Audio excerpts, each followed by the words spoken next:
किसानों की आय को दुगना करने के लिए सरकार प्रतिबद्ध। गन्ने के उचित और लाभकारी मूल्य को कैबिनेट की मंजूरी। वित्तीय वर्ष 2024-25 में गन्ने का एफआरपी बढ़ाकर 340 रुपये प्रति क्विंटल किया। प्रदर्शनकारी किसानों ने आज और कल 2 दिन के लिए दिल्ली कूच किया स्थगित। किसानों के प्रदर्शन से लोगों को हो रही हैं भारी परेशानियां। प्रदेश के 7 जिलों में इंटरनेट सेवाएं 23 फरवरी तक रहेंगी बाधित। दाता सिंह खनौरी बॉर्डर पर प्रदर्शनकारियों ने पराली में मिर्च पाउडर डालकर पुलिस का चारों तरफ से किया घेराव। पथराव के साथ लाठी गंडासे के हमले में करीब 12 पुलिसकर्मी गंभीर रूप से घायल। और मुख्यमंत्री मनोहर लाल ने विधानसभा के बजट सत्र के दौरान राज्यपाल के अभिभाषण पर जवाब देते हुए कहा, प्रदेश में लगभग 29,000 पदों की भर्ती का परिणाम आगामी 8 दिनों में होगा घोषित। नमस्कार, मैं चंदन शर्मा। अब समाचार विस्तार से। प्रधानमंत्री नरेंद्र मोदी की अध्यक्षता में कल नई दिल्ली में हुई केंद्रीय कैबिनेट की बैठक में कई अहम फैसले लिए गए। केंद्रीय सूचना एवं प्रसारण मंत्री अनुराग सिंह ठाकुर ने फैसलों की जानकारी देते हुए बताया कि बैठक में वित्तीय वर्ष 2024-25 के चीनी मिलों द्वारा गन्ने की उचित और लाभकारी मूल्य को मंजूरी दे दी गई है। अब गन्ने का एफआरपी 340 रुपये प्रति क्विंटल तय किया गया है। उन्होंने बताया कि केंद्रीय मंत्रिमंडल ने राष्ट्रीय पशुधन मिशन में अतिरिक्त गतिविधियों को शामिल करने को मंजूरी दी है। इसके तहत कई पशुओं की नस्ल के संरक्षण के लिए भी राज्य सरकार को सहायता दी जाएगी। 2024-25 के लिए 340 रुपये प्रति क्विंटल मूल्य निर्धारित किए जाने का निर्णय किया गया है। पिछले वर्ष यानी कि 2023-24 में एफआरपी जो था, जो इसकी उचित मूल्य था, वो पिछले साल 315 रुपये था, जो बढ़कर इस साल 340 रुपये प्रति क्विंटल कर दिया गया है। पशुधन एवं पोल्ट्री की प्रोडक्टिविटी में सुधार लाने के लिए तथा फॉडर और फीड की उपलब्धता को बढ़ाने के लिए नेशनल लाइवस्टॉक मिशन चलाया जा रहा है और इसके अंतर्गत ब्रीड इंप्रूवमेंट, नस्ल को सुधार करने के लिए ब्रीड मल्टीप्लिकेशन फॉर्म बनाने का काम हो रहा है। अच्छी क्वालिटी के फॉडर के सीड प्रोडक्शन और सर्टिफिकेशन संबंधी कार्य किए जा रहे हैं। अनुराग सिंह ठाकुर ने बताया कि केंद्र सरकार ने महिला सुरक्षा के लिए लागू गृह मंत्रालय की अम्ब्रेला योजना को 2025-26 तक जारी रखने का प्रस्ताव स्वीकृत कर लिया है। 1180 करोड़ रुपए की कुल लागत से ये योजना लागू की जा रही है। महिलाओं के सुरक्षा संबंधित विभिन्न इनिशिएटिव को कंसोलिडेट करते हुए एक umbrella scheme safety for women को वर्ष 2025-26 तक लागू करने का निर्णय लिया गया है, जिसमें 24/7 इमरजेंसी हेल्पलाइन नंबर 112 की व्यवस्था को स्केल अप किया जाएगा, यानी कि बढ़ा दिया जाएगा तथा कॉल वॉल्यूम्स की त्वरित गति से हैंडल किया जाएगा। केंद्रीय मंत्रिमंडल के एक अन्य अहम फैसले में अंतरिक्ष क्षेत्र पर प्रत्यक्ष विदेशी निवेश नीति को मंजूरी दे दी है। केंद्रीय मंत्री ने बताया कि एफडीआई नीति में संशोधन प्रधानमंत्री नरेंद्र मोदी द्वारा निर्धारित आत्मनिर्भर भारत के दृष्टिकोण को साकार करने के लिए किया गया है।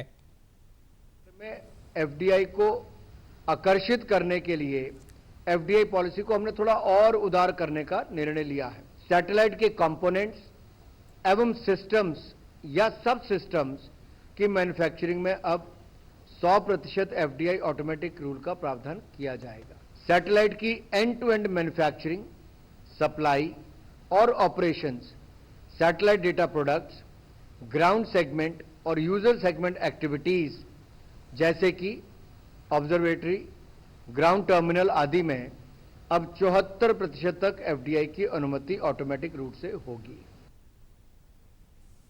केंद्रीय मंत्री अनुराग सिंह ठाकुर ने बताया कि केंद्रीय मंत्रिमंडल ने 2026 तक के लिए बाढ़ प्रबंधन और सीमा क्षेत्र कार्यक्रम को भी मंजूरी दी है। इस कार्यक्रम के तहत कुल 4,100 करोड़ रुपए खर्च होंगे। प्रधानमंत्री नरेंद्र मोदी ने कहा है कि सरकार देश भर के किसानों के हित में प्रत्येक संकल्प पूरा करने के लिए प्रतिबद्ध है। गन्ने के समुचित लाभकारी मूल्य में बढ़ोतरी के केंद्रीय मंत्रिमंडल के फैसले का उल्लेख करते हुए एक सोशल मीडिया पोस्ट में प्रधानमंत्री ने कहा कि इस संदर्भ में गन्ने के खरीद मूल्य में ऐतिहासिक वृद्धि मंजूर की गई है। उन्होंने कहा कि इस कदम से देश के करोड़ों गन्ना उत्पादक किसानों को लाभ होगा। उनकी ये टिप्पणी देश में सभी फसलों के न्यूनतम समर्थन मूल्य की मांग में किसानों के विरोध प्रदर्शन के बीच आई है। प्रदर्शनकारी किसानों ने आज और कल 2 दिन के लिए दिल्ली कूच को स्थगित किया हुआ है, परंतु किसानों के प्रदर्शन के कारण लोगों को बहुत सारी परेशानियों का सामना करना पड़ रहा है। किसानों के प्रदर्शन के चलते प्रदेश में इंटरनेट सेवाएं भी पिछले कई दिनों से बाधित हैं और 7 जिलों में इंटरनेट सेवा पर प्रतिबंध 23 फरवरी तक बढ़ा दिया गया है। प्रदेश की पंजाब के साथ लगती सीमाओं के सील होने के कारण आने जाने वालों को भी भारी दिक्कत पेश आ रही है। शंभू खनौरी बॉर्डर पर बड़ी संख्या में प्रदर्शनकारी किसान मौजूद हैं। चाहे आज स्थिति नियंत्रण में है, पर हरियाणा के कारोबारियों, व्यापारियों, अन्य लोगों को इस आंदोलन के कारण नुकसान सहना पड़ रहा है। इसके अतिरिक्त फतेहाबाद के टोहाना बॉर्डर पर तैनात एक और पुलिसकर्मी SI विजय कुमार का कल शाम निधन हो गया। उसकी ड्यूटी के दौरान अचानक तबीयत खराब हुई। उसे अस्पताल ले जाया गया, जहां डॉक्टरों ने उसे मृत घोषित कर दिया। केंद्रीय कृषि मंत्री अर्जुन मुंडा ने किसान नेताओं को 5वें दौर की वार्ता के लिए आमंत्रित भी किया है। उन्होंने कहा कि सरकार प्रदर्शनकारी किसानों के साथ MSP, फसल विविधीकरण, पराली, FIR सहित सभी मुद्दों पर चर्चा के लिए तैयार है। हरियाणा पुलिस की AIG एडमिन मनीष शाह चौधरी ने कहा कि दाता सिंह खनौरी बॉर्डर पर प्रदर्शनकारियों ने पराली में मिर्च पाउडर लगाकर पुलिस का चारों तरफ से घेराव किया। उन्होंने बताया कि प्रदर्शनकारियों ने पथराव के साथ लाठी, गंडासे इस्तेमाल करते हुए पुलिसकर्मियों पर हमला किया। लगभग 12 पुलिसकर्मी गंभीर रूप से घायल हैं। उन्होंने प्रदर्शनकारियों से शांति की अपील की। किसान आंदोलन के दौरान आज प्रदर्शनकारियों द्वारा दाता सिंह खनौरी बॉर्डर पर पुलिसकर्मियों को घेरकर पुलिस नाके के आसपास भारी मात्रा में पराली में मिर्च पाउडर डालकर आग लगा दी गई और पुलिसकर्मियों पर प्रदर्शनकारियों द्वारा भारी पथराव तथा लाठी गंडासे से भी हमला किया गया। इस हमले में लगभग 12 पुलिसकर्मी गंभीर रूप से घायल हुए हैं और इस जहरीले धुएं के कारण नाके के आसपास के क्षेत्र में पुलिसकर्मियों को सांस लेने में दिक्कत हुई और दिखने में भी भारी परेशानी का सामना हुआ। प्रदर्शनकारियों से यह अपील की जाती है कि वे ऐसा ना करें, क्योंकि जहरीले धुएं से विजिबिलिटी कम हो जाती है और पुलिसकर्मियों द्वारा कानून व्यवस्था बनाए रखने का प्रयास न केवल बाधित होता है, बल्कि ऐसा करने से दोनों पक्षों के लिए जोखिम बढ़ जाता है और किसी भी प्रकार की आकस्मिक दुर्घटना होने की संभावना बनी रहती है। हरियाणा पुलिस प्रदर्शनकारियों से ये अपील करती है कि वे कानून व्यवस्था बनाए रखने में हमारा सहयोग करें और शांति बनाए रखें। टकराव के दौरान घायल हुए पुलिस जवानों को उपचार के लिए जींद के नरवाना नागरिक अस्पताल में भर्ती करवाया गया। घायल पुलिस जवानों ने कहा कि प्रदर्शनकारी किसानों ने उन पर पराली में मिर्च पाउडर डालकर पथराव के साथ लाठी गंडासों से हमला कर दिया, जिससे उन्हें गंभीर चोटें आई हैं। बॉर्डर पर जो किसानों ने हमारे को चोट मारी है, पत्थर वगैरह मारे हैं, डंडे वगैरह धुआं कर दिया, पराली जला के नीचे डाल दी। मिर्ची 15-20 पुलिसकर्मी हैं, जो कुछ तो यहाँ एडमिट हैं, कुछ तो उनको कुछ थोड़ी चोटें थी, वो अपनी दवाई वगैरह लेके। अंबाला में शंभू बॉर्डर पर आज किसान नेताओं ने एक प्रेस वार्ता को संबोधित किया। इस दौरान किसान नेताओं ने कहा कि उन्होंने आज और कल यानी 2 दिन तक अपना दिल्ली कूच का कार्यक्रम फिलहाल स्थगित कर दिया है। 2 दिन तक हम टकराव में घायल हुए किसानों का हालचाल जानेंगे और आगामी रणनीति पर चर्चा करेंगे। पंजाब हरियाणा की सीमा खनौरी बॉर्डर पर बुधवार को पुलिस और आंदोलनकारी किसानों के बीच टकराव के दौरान प्रितपाल नाम का किसान बुरी तरह से घायल हो गया, जिसे हरियाणा पुलिस के जवानों ने इलाज के लिए PGIMS रोहतक में दाखिल कराया है। वे पंजाब का संगरूर ज़िले का रहने वाला है। प्रितपाल के चेहरे और पैरों पर चोट लगी है और फिलहाल उसकी हालात खतरे से बाहर बताई जा रही है। प्रितपाल के घायल होने के बाद सोशल मीडिया पर अफवाह फैल गई थी कि उसकी मौत हो चुकी है और हरियाणा पुलिस मामले को छुपा रही है। हरियाणा पुलिस ने सोशल प्लेटफॉर्म X पर बताया कि प्रितपाल के बारे में जो खबरें फैल रही हैं वे पूरी तरह से अफवाह हैं। हरियाणा पुलिस PGI रोहतक में उसका इलाज करा रही है। पुलिस ने प्रितपाल की मौत की खबर का पूरी तरह से खंडन किया। पीजीआईएमएस रोहतक के निदेशक डॉक्टर शमशेर सिंह लोहचब ने बताया कि प्रीतपाल का ट्रॉमा सेंटर में इलाज चल रहा है। उसे कुछ चोटें लगी हैं, लेकिन उसकी हालत खतरे से बाहर है।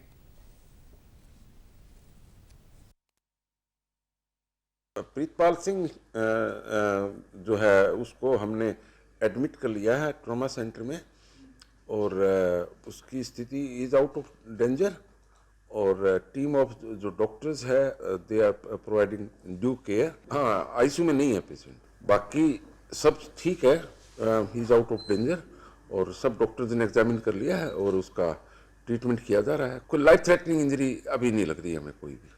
ये इसके जो है अंकल थे वहाँ पर और उनसे मेरी बात हुई थी, तो ये वहीं संगरूर पंजाब वगैरह से कह रहे हैं कि वो वहाँ के हैं। हाँ, मैं मिल के आया था, मरीज का उनका हालचाल पूछा मैंने, उनके अंकल से और उनके जो और दूसरे अटेंडेंट से सभी से मैंने बात की थी और सभी डॉक्टर्स को इंस्ट्रक्ट कर दिया गया है कि to provide the full care and कोई भी किसी तरह कमी नहीं रहने देंगे हम उसके इलाज में। किसानों की आय दोगुनी करने के लिए केंद्र सरकार हर संभव प्रयास कर रही है। सरकार द्वारा किसानों के लिए अनेक योजनाएं चलाई गई हैं, जिनका उन्हें भरपूर लाभ मिल रहा है। कुसुम योजना के अंतर्गत किसानों को खेत में सोलर पावर प्लांट लगाने के लिए भारी छूट दी जा रही है। इसके अंतर्गत किसानों को मात्र 25% राशि का भुगतान करना पड़ता है। अंबाला के किसानों ने इस योजना के लिए प्रधानमंत्री नरेंद्र मोदी का धन्यवाद करते हुए कहा कि जब से उन्होंने अपने खेत में सोलर प्लांट लगाया है, उन्हें बिजली का इंतज़ार नहीं करना पड़ता और ना ही रात भर जागकर खेतों में फसलों को पानी देना पड़ता है। उन्होंने कहा, घर पर भी सोलर प्लांट लगाने पर सरकार की ओर से 40% तक सब्सिडी दी जाती है। गवर्नमेंट से सौर ऊर्जा के लिए अप्लाई किया था और उन्होंने मेरे को सौर ऊर्जा का कनेक्शन दिया है 5 हार्स पावर का, तो उसके ऊपर 80% सब्सिडी दी थी और उसका बहुत ज़्यादा बेनिफिट है। खेत में जब मर्जी जाके पानी दे लेते हैं, कोई लाइट की वेट नहीं करनी, कोई रात की कोई दिन की नहीं, जब भी हम जाएंगे उसको चला लेते हैं। उससे हमें बहुत ज़्यादा फायदा हो रहा है। सरकार ने ये बहुत अच्छी योजना चलाई है, अब भी इसको दोबारा भी चालू कर दिया है, जिससे मतलब जिम्मेदारों को बहुत ज़्यादा बेनिफिट हो रहा है और भविष्य में भी हो सकता है कि लाइट की कम से कम खर्च हो। अब ये तो बहुत बढ़िया चीज़ है जी, सुबह चल जा जी और सूरज निकलते ही, और इतना सूरज नहीं छिपता, चलता रहा जी। ये बहुत बढ़िया स्कीम है जी। 80% अनुदान है जी इसके ऊपर, जो हम अनुदान देनी ना 20% ही देनी है। इसके लिए बहुत बढ़िया चीज़ है जी, हम तो बचा दिए इसने। 2-3 साल से तो किसान ना लगातार इसके बारे में इसको अप्लाई कर रहा है। जैसे ही अप्लाई करता है सोलर, मेरे ख्याल लगभग 1 महीने के अंदर अंदर उस पर सोलर लग जाता है आगे, और उस पर सरकार ना बहुत भारी अनुदान दे रही है जी। और साथ में मतलब अब तो एक सिस्टम हो गया, घरों में भी किसान को एक आदत पड़ गई, जाता है अप्लाई कर देता है, उस पर भी भारी अनुदान मिल रहा है। जो घरों की छतों पे लग रहा है ना सोलर जी, उस पर भी मतलब किसान काफी भारी अनुदान ले रहा है जी उसके। अंबाला के सौर ऊर्जा कार्यक्रम अधिकारी राजेंद्र कुमार ने बताया कि कुसुम योजना किसानों के लिए काफ़ी फायदेमंद है। किसान सौर ऊर्जा के प्रति जागरूक हो रहे हैं। सोलर प्लांट लगाने से किसानों पर बिजली के बिल का बोझ भी नहीं पड़ता। हरियाणा सरकार की तरफ से 75% सब्सिडी पे दिया जाता है। हरियाणा सरकार की तरफ से समय समय पर इनको ऑनलाइन एप्लीकेशन ली जाती है। ऑनलाइन एप्लीकेशन के साथ ही उसको फॉर्म सेलेक्ट करवाते हैं, उसी के साथ उसके पैसे जमा करवाते हैं। सारा काम ऑनलाइन है।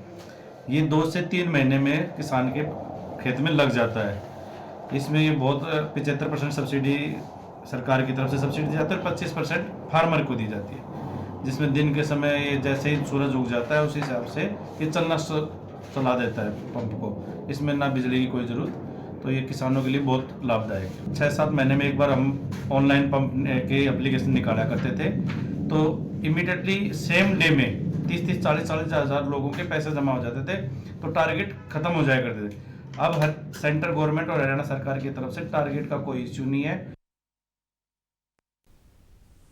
विधानसभा के चल रहे बजट सत्र के दौरान आज कांग्रेस द्वारा भाजपा जजपा गठबंधन सरकार के खिलाफ अविश्वास प्रस्ताव लाया गया, जिसे नेता प्रतिपक्ष भूपेंद्र सिंह हुड्डा ने संसद में रखा। विधानसभा अध्यक्ष ज्ञानचंद गुप्ता ने प्रस्ताव पर चर्चा के लिए 3 घंटे का समय दिया। इस प्रस्ताव के खिलाफ अपने जवाब में मुख्यमंत्री मनोहर लाल ने कहा कि सदन के अंदर और बाहर भी विपक्ष ने अपनी नंबर गेम मानी है और हार मानी है। उन्होंने कहा कि जब 2021 में अविश्वास प्रस्ताव लाया गया था तब भी मैंने कहा था कि हर 6 महीने में ये प्रस्ताव लाया जाए ताकि विपक्ष हमारी बात सुन सके।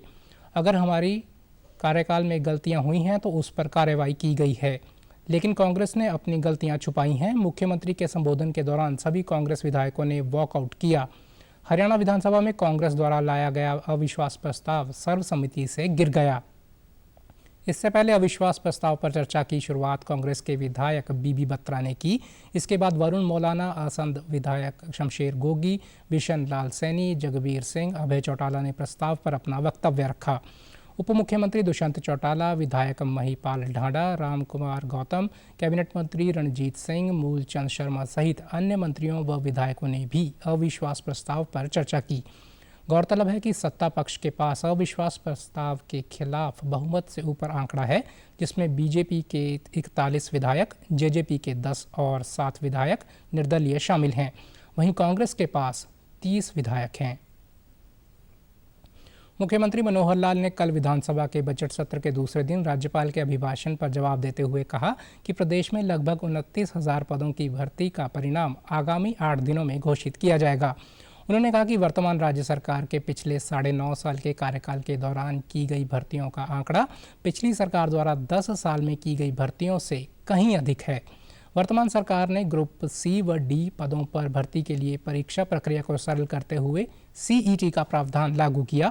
सीईटी को लागू करने का लक्ष्य इंटरव्यू की व्यवस्था को खत्म करना और मेरिट के आधार पर योग्य युवाओं का चयन करना है।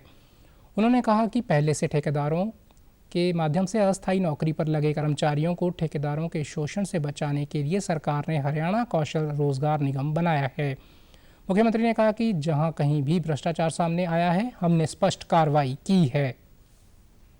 चल रहे थे उनको इसमें पोर्ट किया गया है, उनकी ऑप्शन लेकर के कि आप ठेकेदार से हट करके अगर एचकेआर में आना चाहते हैं तो आप एचकेआर में आ जाइए, और वहां ईपीएफ, वहां जो उनको जो भी ईपीएफ और दूसरा जो छुट्टियों और बाकी सब उनको बाकी कर्मचारियों को दिए जाते हैं वो ऑफिस पर लागू होते हैं, ईपीएफ और आईएसआई, तो वो सब भी इनको उपलब्ध कराए गए हैं।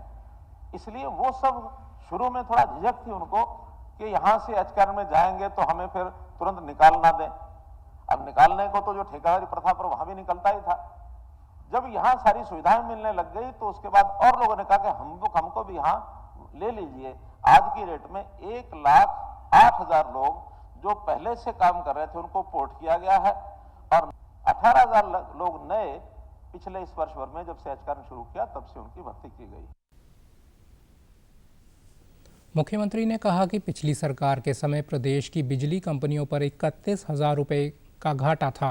वर्तमान सरकार ने निरंतर प्रयास करते हुए इन कंपनियों को आज लाभांश की स्थिति में पहुंचाया है। ये पहली बार है कि हरियाणा की 2 बिजली कंपनियां आज A+ कैटेगरी में आ गई हैं। हरियाणा में आज बिजली सरप्लस है और पिछले 9.5 सालों में बिजली की दरों में कोई वृद्धि नहीं की गई है। ये बड़ी उपलब्धि है। प्रदेश के 5,898 गांवों में 24 घंटे बिजली की आपूर्ति की जा रही है। आज भी सरप्लस है तो फिर आज क्या बात? आज मैं बता रहा हूं क्योंकि हमने थर्मल ना लगा करके हमने बिजली सस्ती खरीदी है।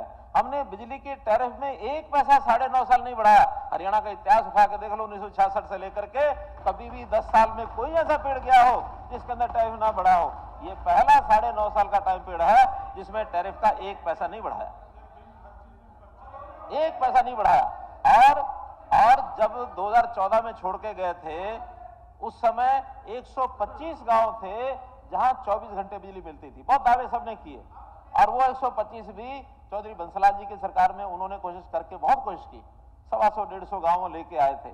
आज 6300-6400 गांव में 5900 गांव, 5,898 गांव आज 24 घंटे बिजली लेते हैं और कहीं कोई कमी नहीं है। मुख्यमंत्री मनोहर लाल ने कल विधानसभा के बजट सत्र के दूसरे दिन प्रश्नकाल के दौरान एक सदस्य द्वारा पूछे गए प्रश्न का जवाब देते हुए कहा कि शहरी क्षेत्रों में केवल प्रॉपर्टी आईडी के आधार पर रजिस्ट्रियां हों। इस दिशा में सरकार प्रयास कर रही है। पहले चरण में सोनीपत और करनाल जिले को लिया गया है। उन्होंने कहा कि रेवेन्यू रिकॉर्ड में पहले शहरी व ग्रामीण क्षेत्र के साथ एक और श्रेणी अन्य क्षेत्र का भी प्रावधान था। शहरी क्षेत्र में संपत्ति का रिकॉर्ड स्थानीय निकाय और ग्रामीण क्षेत्र में संबंधित विभाग द्वारा करवाया जाता था, लेकिन अन्य क्षेत्र का प्रावधान होने से एक लूप होल दे दिया गया था। इस अन्य क्षेत्र के प्रावधान के कारण पहले कुछ लोग किसी न किसी तरीके से रजिस्ट्रियां करवा लिया करते थे, लेकिन वर्तमान राज्य सरकार ने अब इस अन्य क्षेत्र के प्रावधान को ख़त्म कर दिया, इसलिए कुछ लोगों को तकलीफ होने लगी है। उन्होंने कहा कि प्रॉपर्टी आईडी केवल संपत्ति की पहचान है, लेकिन मलकियत का सबूत नहीं है। प्रदेश में चल रहे लार्ज स्केल मैपिंग परियोजना के तहत शहरी क्षेत्रों में मैपिंग करवाई जा रही है और रेवेन्यू रिकॉर्ड के साथ सत्यापन होने के बाद ये डाटा प्रमाणिक हो जाएगा।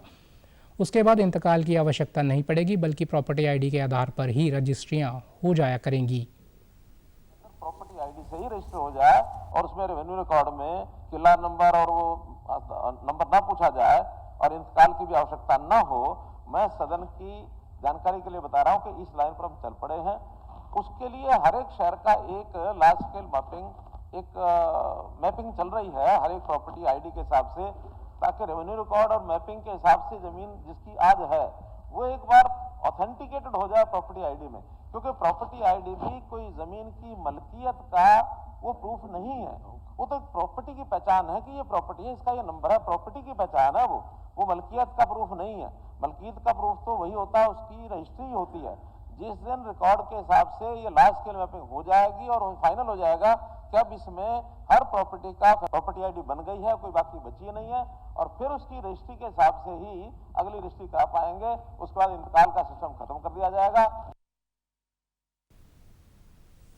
हरियाणा विधानसभा के बजट सत्र का आज तीसरा दिन है। बजट सत्र के तहत प्रश्नकाल के दौरान उप मुख्यमंत्री दुष्यंत चौटाला ने एक सवाल के जवाब में जानकारी दी कि मई में समलखा के गांव नारायण रोड पर पड़ने वाले रेलवे क्रॉसिंग अंडरपास का निर्माण कार्य शीघ्र शुरू होगा।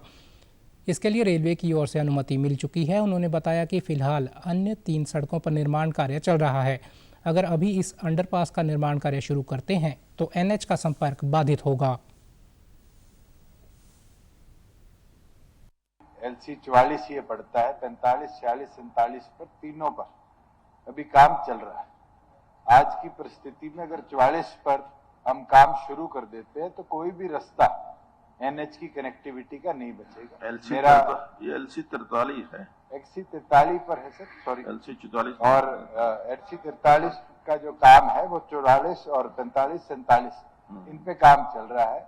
और जैसे ही 44 का काम कंप्लीट हो जाएगा, मोस्ट प्रॉब्ली मई तक हो जाएगा, तो हम इसका काम टेकअप करेंगे। क्योंकि अगर इसका काम भी हम पैरेलली टेकअप कर लेते हैं तो NH की कनेक्टिविटी बिल्कुल बाधित हो जाएगी। तो हमारी तरफ से एडमिनिस्ट्रेटिव अप्रूवल भी चला गया है, रेलवेज की तरफ से भी परमिशन आ चुकी है, और काम जैसे ही 44 का कंप्लीट होगा 43 का हम। शहरी स्थानीय निकाय मंत्री डॉक्टर कमल गुप्ता ने कांग्रेस के विधायक प्रदीप चौधरी के प्रश्न के उत्तर में बताया कि पंचकूला के वार्ड 20 के गांव कोटकी नंदीशाला के उद्घाटन के समय 8 नंदी रखे गए थे। उन्होंने कहा कि नंदीशाला का प्रबंधन और संचालन गौ सेवा आयोग करता है। शाला में उद्घाटन के समय 8 नंदियों को रखा गया था। भाग क में वर्तमान में गांव कोटकी नंदीशाला में 93 नंदी रखे हुए हैं, जिसमें उद्घाटन के समय रखी गए 8 नंदी भी शामिल हैं। नंदीशाला का प्रबंधन और संचालन नंदी गौ सेवा सदन द्वारा किया जा रहा है और इस संस्था द्वारा अपने स्तर पर उनके चारे का प्रबंध किया जाता है। भाग ग नंदीशाला का उद्घाटन सभी प्रकार की व्यवस्थाएं जैसे शेड, चारा, पानी व बिजली इत्यादि की उपलब्धता होने के उपरांत ही किया गया था। प्रश्नकाल के तहत मंत्रियों द्वारा विधायकों के विभिन्न प्रश्नों के उत्तर देते हुए जानकारियां दी गईं। प्रधानमंत्री नरेंद्र मोदी आज अहमदाबाद के नरेंद्र मोदी स्टेडियम में गुजरात दुग्ध विपणन परिसंघ अमूल के स्वर्ण जयंती समारोह में शामिल हुए। कार्यक्रम के दौरान प्रधानमंत्री ने अमूल डेयरी में अत्यधिक ताप क्षमता का दुग्ध संयंत्र, साबर डेयरी में चीज़ संयंत्र, सरहद डेयरी में आइसक्रीम संयंत्र, भरूच संघ द्वारा मुंबई में डेयरी संयंत्र और राजकोट डेयरी के विस्तार का वर्चुअली उद्घाटन किया। प्रधानमंत्री ने कहा कि अमूल की सफलता में महिलाओं का बड़ा योगदान है। भारत का दुग्ध क्षेत्र 6% की दर से विकसित हो रहा है। ये 10 लाख करोड़ के वार्षिक टर्नओवर के वैश्विक औसत से बहुत अधिक है। उन्होंने कहा कि भारत के दुग्ध क्षेत्र की वास्तविक क्षमता के पीछे महिलाओं की शक्ति है। किसानों और महिलाओं को स्वावलंबी बनाने में अमूल के योगदान की सराहना करते हुए प्रधानमंत्री ने विकसित भारत का लक्ष्य प्राप्त करने के लिए महिलाओं की आर्थिक शक्ति बढ़ाने पर बल दिया। उन्होंने इसके लिए ग्रामीण अर्थव्यवस्था के विकास और सीमांत किसानों के सशक्तिकरण को आवश्यक बताया। प्रधानमंत्री ने पशुधन स्वास्थ्य में सुधार और पशुपालक किसानों के सशक्तिकरण के लिए सरकार द्वारा किए जा रहे उपायों का भी उल्लेख किया। करोड़ रुपए के टर्नओवर वाले डेयरी सेक्टर की मुख्य कर्ता धर्ता देश की नारी शक्ति है, हमारी माताएं हैं, हमारी बहनें हैं, हमारी बेटियां हैं। आज देश में धान, गेहूं और गन्ने को भी मिला दें तो भी इन फसलों का टर्नओवर 10 लाख करोड़ रुपए नहीं होता, जबकि 10 लाख करोड़ टर्नओवर वाले डेयरी सेक्टर में 70% काम करने वाली हमारी माताएं, बहनें, बेटियां, भारत के डेयरी सेक्टर की असली रीढ़, असली बैकबोन यही महिला शक्ति है। प्रधानमंत्री नरेंद्र मोदी 25 फरवरी को सुबह 11 बजे आकाशवाणी पर मन की बात कार्यक्रम में देश विदेश के लोगों के साथ अपने विचार साझा करेंगे। ये मासिक रेडियो कार्यक्रम की 110वीं कड़ी होगी। कार्यक्रम के लिए लोग अपने विचार और सुझाव माय.gov पोर्टल और टोल फ्री नंबर 1800-117800 पर भी डायल कर सकते हैं और प्रधानमंत्री के लिए अपना संदेश हिंदी या अंग्रेजी में रिकॉर्ड कर सकते हैं। सुझाव कल तक भेजे जा सकते हैं। ये कार्यक्रम आकाशवाणी और दूरदर्शन के समूचे नेटवर्क पर प्रसारित किया जाएगा। इसके साथ ही ये आकाशवाणी वेबसाइट तथा news on AIR mobile app पर भी उपलब्ध होगा। मन की बात कार्यक्रम का आकाशवाणी, दूरदर्शन समाचार, प्रधानमंत्री कार्यालय और सूचना एवं प्रसारण मंत्रालय के YouTube चैनलों पर भी सीधा प्रसारण होगा। केंद्रीय सूचना और प्रसारण मंत्री अनुराग ठाकुर ने आज केंद्रीय संचार ब्यूरो, भारत के समाचार पत्रों के पंजीकय का कार्यालय, RNI न्यू मीडिया विंग और मंत्रालय के डिजिटल एड्रेसेबल प्रणाली के ऑनलाइन पोर्टल का शुभारंभ किया। इस अवसर पर केंद्रीय मंत्री अनुराग सिंह ठाकुर ने कहा कि पहले समाचार पत्र या पत्रिकाओं के पंजीकरण में लगभग 2 वर्ष का समय लगता था। अब सिर्फ 2 महीने में रजिस्ट्रेशन पूरा हो जाएगा और सर्टिफिकेट भी मिल जाएगा। 2 साल लगते थे बहुत बार समाचार पत्र को रजिस्टर करने के लिए, न्यूज़पेपर को, पीरियोडिकल्स को। अब 2 साल नहीं, मात्र 2 महीने में रजिस्ट्रेशन हो जाएगा। आपको अपना सर्टिफिकेट मिल जाएगा, अपना नाम समाचार पत्र का और पीरियोडिकल का मिल जाएगा। पहले आपको DM के पास जाना पड़ता था, फिर केंद्र सरकार के RNI डिपार्टमेंट के पास आना पड़ता था। अब ये साइमल्टेनियस और सिंपल प्रोसेस हो गया है। आपको ऑनलाइन पोर्टल पर जाकर अपना नाम और टाइटल क्या चाहिए वो डालना है। 60 दिन के अंदर के डिस्ट्रिक्ट मजिस्ट्रेट ने जवाब दिया तो दिया, नहीं दिया तब भी भारत सरकार आपको रजिस्ट्रेशन दे देगी। अब 2 साल का इंतजार खत्म, 2 महीने में काम पूरा हो जाएगा। इससे काफी फर्क पड़ेगा जो हमारे नए युवा पत्रकार बनना चाहते हैं, अपना बिजनेस शुरू करना चाहते हैं, समाचार से लेके मैगजीन से लेके बाकी सब, इसमें आपको बहुत सुविधाएं मिलने वाली हैं। इस दौरान उन्होंने कहा कि आज भारत को विदेशों में एक उभरती प्रतिभा के रूप में देखा जाता है। प्रधानमंत्री नरेंद्र मोदी सरकार द्वारा किए गए कई सुधारों ने भारतीय अर्थव्यवस्था को बढ़ावा दिया है। समाचारों में आज इतना ही। नमस्कार।